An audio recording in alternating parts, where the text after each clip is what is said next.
Estaba formado por una sucesión de habitaciones dispuestas rectangularmente en un eje norte-sur. Los restos de las termas que podemos contemplar corresponden fundamentalmente al subsuelo, ya que la parte alta ha sido arrasada.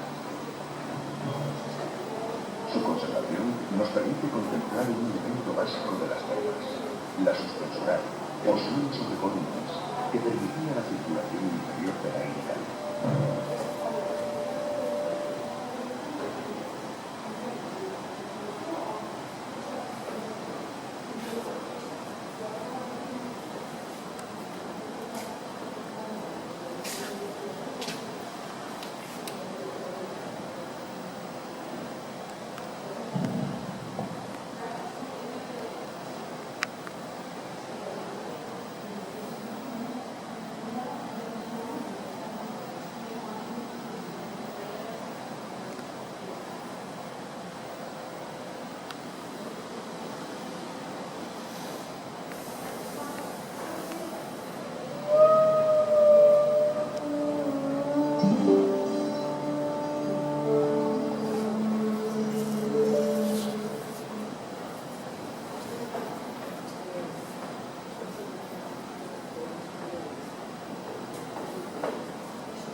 Como en cualquier piscina pública o sala de baños actual, a las termas se accedía directamente desde el vestuario, que era también el punto de salida. El recorrido nos traslada de unas estancias frías hasta llegar a las salas de reposo, masaje y encuentros más cálidas. Tras el vestuario, el bañista podía pasar al asudatio o al triclinario, habitación fría que contaba con una pequeña piscina de fondo. En el muro opuesto al de nuestra entrada en esta estancia, una puerta nos da acceso a una zona más cerrada.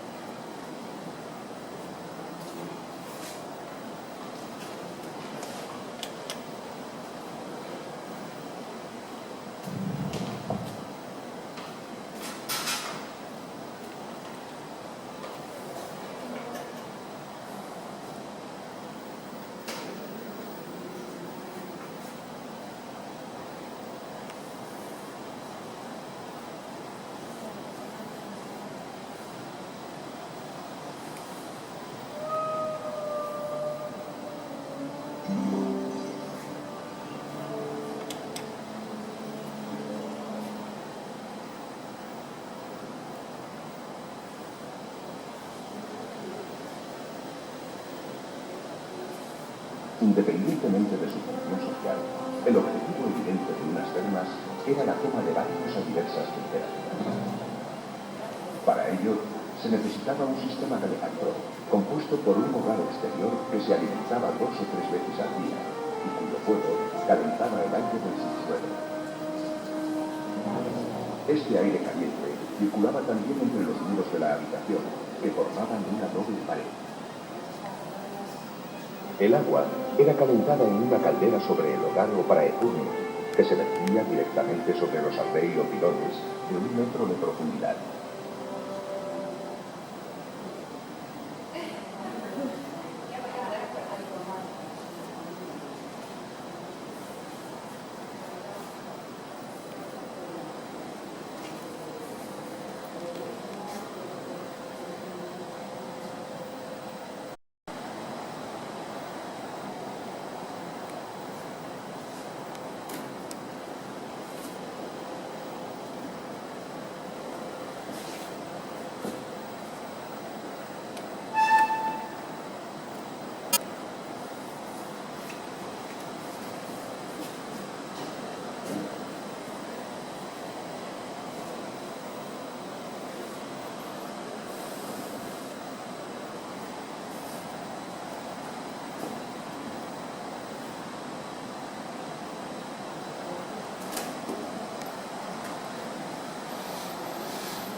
Esta zona pertenece a la reforma y animación que se produce a partir del primer tercio del siglo II. Su elemento más característico son estas pinturas murales, parte de las cuales han podido ser recreadas.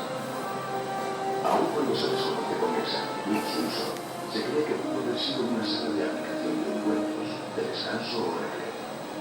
El hecho de que las ruinas no parecen terminar aquí, sino prolongarse bajo la actual iglesia de San Pedro, nos impide tener una visión de hoy.